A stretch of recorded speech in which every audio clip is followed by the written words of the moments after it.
All right, today we're going to get into something pretty radical.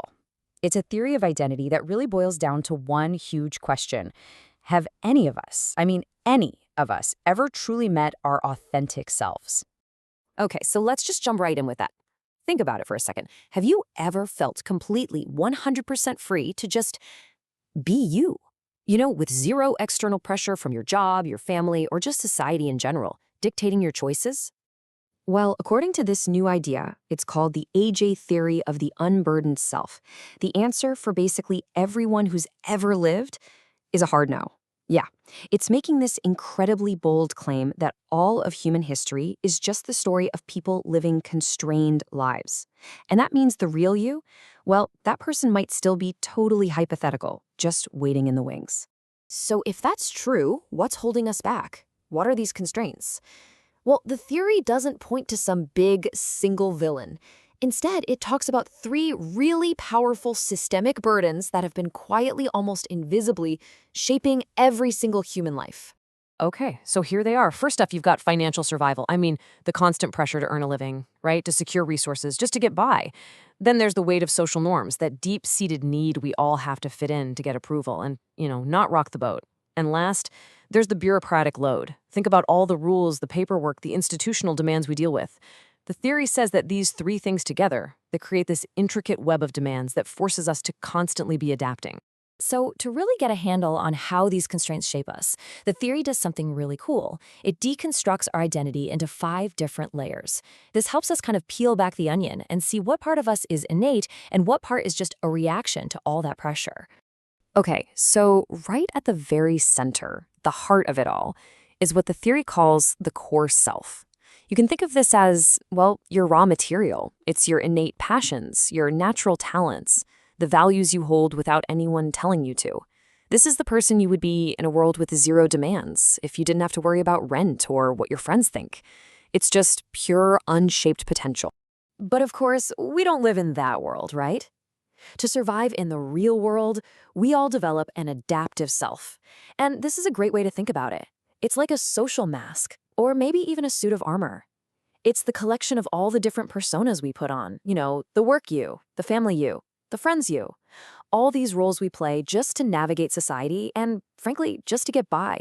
And right here, this is where we see the central conflict, the big tension in our lives. On one side, you've got your core self, all about innate passions and true values. And on the other, you've got this adaptive self, which is basically built out of social masks and survival strategies. For pretty much all of us, life is a constant push and pull between these two selves. All right, next up is the experiential self. This one's pretty straightforward. It's your story. The story you tell yourself about who you are, which is built from, well, everything. Every win, every loss, every relationship. It's your personal autobiography, and it's constantly being written and rewritten within this world of constraints. Now, this next one is fascinating. To deal with all this pressure, the theory introduces something called the hope buffer. Think of it like a psychological shock absorber. It's that mental and emotional reserve of hope that lets you endure what you're going through now because you believe in a better future. It's that voice that says, things will get better. This will all be worth it. It's literally what keeps us going. But here's the twist. This hope buffer is a total double-edged sword. The philosopher Friedrich Nietzsche had a really jarring take on this. He basically said that hope can be the worst of all evils because it just prolongs our suffering. It can trap us, making us put up with a terrible present in exchange for a future that might never actually arrive. It's kind of like what Karl Marx called an opium of the people, right? It just dulls the pain. Okay, so if our identities are this complex mix of a buried core self, a bunch of adaptive masks we wear, and these hope-filled coping mechanisms, it begs a huge question. What would a person even be without all of that baggage? And that's where the theory introduces its ultimate ideal, the unburdened self. This is the theoretical end state, the full, complete realization of the core self, living in a world that actually supports genuine, authentic development. Imagine being a person who is totally free from the need for adaptive masks, free from relying on those potentially false hopes. And here's the kicker. The theory argues that as a species, we have never, ever reached this state, not once. Karl Marx actually painted a picture of something like this. He had this vision of a person who wasn't defined by one single job for their whole life. Instead, they were free to explore all the different parts of their potential. to hunt in the morning, fish in the afternoon, and be a critic after dinner, without getting stuck with any of those single labels. That's the kind of freedom we're talking about.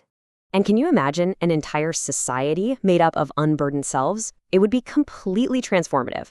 The theory predicts we'd see these incredible explosions of innovation and creativity. Our core values would shift toward things like empathy and exploration. Social conflict, so much of which is rooted in competition for resources, would plummet. And education? It would stop being about job training and start being about what it should be, unlocking true human potential. Okay, so this is all pretty high level, right? What if we were free? What does any of this have to do with you right now? Why should this abstract theory matter in your day-to-day life? Well, this table really lays it all out. It gets to the heart of the whole thing. For most of us, life right now is lived under constraint. Our identity is pretty much dominated by that adaptive self we talked about. Our purpose often feels like it's just about survival and compliance. And so we value things like hard work and obedience. But in a post-constraint world, everything flips. The core self would finally be in the driver's seat. Our purpose would become self-actualization and creation. And the things we value most would be creativity, empathy, and exploration. It's a whole different world. And that brings us to the final and maybe most important question that this whole theory leaves us with. I want you to just take a second and really think about this. If every single constraint, all the financial pressures, all the social expectations, all the bureaucratic nonsense, if it all just disappeared tomorrow, who would you become? Who is that person waiting underneath it all?